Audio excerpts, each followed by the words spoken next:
ምሳሌ እንግዲህ ታክማ መታለች ማለት ነው። ብሩኬ በጣም ደስ ብሎታል። ሁሉንም ነገር ትቶ በፊትም ላይ የሚፈልገው እሱ የምሳሌን መዳን ነበረ ማለት ነው። ታክማ መታለች ማለት ነው። አንጨርጭሮ አንገብግቧታል ማህሌት ማለት ነው። እንዴት ትድናለች በማለት አሁን ላይ ደግሞ ብሩኬ ደስተኛ ሆኗል። ምክንያቱም ዝቅ ብሎ እንደዛ ሲለምናት የነበረችው ማህሌት አሁን ላይ የምትገኘው በጣም ችግር ውስጥ ነው ማለት ነው። ከዝና ጋር ወዝ እያለች እየመጣኝ ነበር ማለት ነው። ሰላም ጤና ይስጥልኝ ውድ ቤተሰቦቼ፣ ለቻናል አዲስ ከሆናችሁ ላይክ፣ ሸር፣ ሰብስክራይብ ማድረግና ትርሱ። ዛሬ ይዤላችሁ የመጣሁት ምሳሌ ነው ማለት ነው። ምሳሌ እንግዲህ ታክማ ከመጣይ በኋላ ወይዘሮ ማህሌት እብድ ሆና እሳት ጎርሳለች። ኤፍራታም ጋር እየተመካከረች ነበር። ምሳሌ ዳነች ማለት እኮ ብሩኬ ቅድስትን ያገባታል እያለች ትነግራታለች። ባክሽን አታናጂ ትላለች። ከዝና ጋር እንግዲህ አሸንፈዋለሁ ብላ ነበር ስታስብ የነበረችው ብሩኬን ማለት ነው።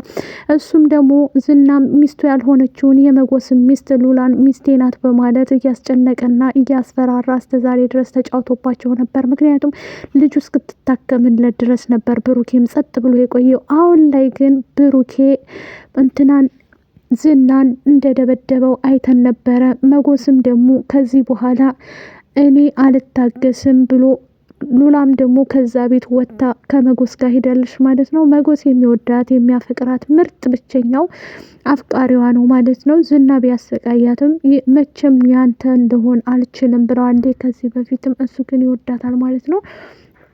ምክንያቱም ዝና መጎስንና ብሩኬን ማጥፋት እፈልጋለሁ፣ እመኚ በእኔ ይሁንብሽ ብሩኬን እኔ ሁሉን ነገር አስመልስልሻለሁ ብሏት ነበረ። ዝና ግን ምንም ነገር አላደረገላትም ማለት ነው። ብሩኬም ደግሞ ስቅ ብሎ እየለመናት ነበር፣ አይታችኋል ከዚህ በፊት። ምክንያቱም ሁሉን ነገር አሳግታበት ነበር ማህሌት ማለት ነው። ማህሌትንም እንደዛ ሲለምናት የነበረ ሰው ዝቅ ብሎ አሁን ላይ ግን እያንዳንዱ ነገር ልጅ ትታከም እንጂ ለልጅ ምንም እሆናለሁ ብሎ ነበረ። የልጅቱ መታከም ለሱ በጣም በጣም ከምንም በላይ ነው ማለት ነው። እንዳይን ብሌኑ ያያታል ማለት ነው። አንድ ፍሬ ልጁ ስለሆነች ለሷ ብሎ እንግዲህ ብዙ ነገር ሆኖ ነበረ። አሁን ላይ ታክማ መታለች ምሳሌ ማለት ነው። ቅድስትና ዳጣም በጣም ደስ ብሏቸዋል። ምንም ቢሆን ከሚወደው ጓደኛው ጋር ቢጣላም ማለት ነው።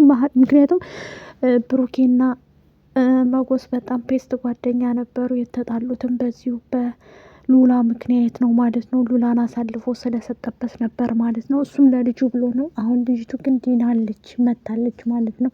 ቅድስትና ዳጣ በጣም ደስ ብሏቸው ማለት ነው። ከምንም በላይ ዳጣም ቤተሰቦቿን አገኘች ማለት ነው። በጣም ደስ ይላል ማለት ነው። የጎዳና ተዳዳሪ ብትሆንም ከነሱ ጋር መጎስም ደግሞ እመኝኝ እናትሽን አገናኝሻለሁ፣ ቤተሰቦችሽን እንደዚሁም አባትሽን ፈልገን እናገኘዋለን ብሏት ነበር። ሞላ ቤተሰቦቿን እህት እንዳላት ወንድም እንዳላት አቃት ልጅ ማለት ነው። ሁሉንም ነገር ደርሳበታለች ማለት ነው። ከቤተሰቦቿ ጋር ተቀላቅላለች ማለት ነው። መጎስ ጋር ሄዳ እንግዲህ የአባቷን ቤት አሳይቷታል ማለት ነው። እነሱም በእልልታና በደስታ ነው በቃ የተቀበሏት ማለት ነው። ምክንያቱም ለብዙ ዓመት ያጣቻቸው ቤተሰቦቿ ለዳጣ በጣም ምንም የለኝም፣ አባት የለኝም፣ ሁሉም ነገር የለኝም እያለች ከነ መጎስ ጋር ነበረ። መጎስም ደግሞ እመኝኝ እኔ ምሳሌ ድና ከመጣች እናትሽንም አባትሽንም ፈልጌ የትም ፈልጌ አገኝና አገናኝሻለሁ ብሏት ነበር። ከዚህም በፊት እንዳለውም እንደፎከረውም አገናኝቷታል ማለት ነው። በጣም ደስ የሚል ነገር ነው ያየ ነው ማለት ነው ውድ ቤተሰቦቼ። ምክንያቱም ዳጣ በጣም ምስኪን ልጅ ናት ማለት ነው። ስራዋ ሁሉ እንደ ዱርዬ ቢሆንም ግን በጣም ምስኪን ልጅ ናት። እንደዚሁም ደግሞ ለምሳሌ እናትም እህትም ሆና እያሳደገቻት የምትገኘው ቅድስት ናት ማለት ነው። ከዚህ ከአረመኔ አውሬ ከማህሌት ጀርባ እንግዲህ ብዙ ነገሮች ነበሩ። ታስታውሳችሁ በጣም ብዙ ነገሮችን አድርጋታለች።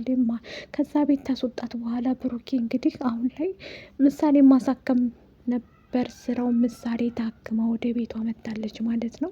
አሁን ላይ በደስታ እሽር ብለው እየኖሩ ይገኛሉ።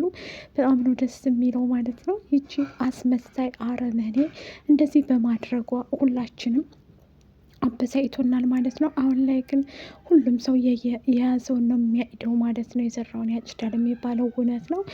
እንግዲህ ዝነኛው ዝና ማለት ነው በጣም ተፈሪው ያም እንትን የሚል የሚፎክር ማለት ነው። አሁን ላይ ግን እያንዳንዱ ነገር እጅ እየሰጠ ይገኛል። እንደዛ እንዳልተጎራ አሁን ላይ ጉራው ለቆታል ማለት ነው።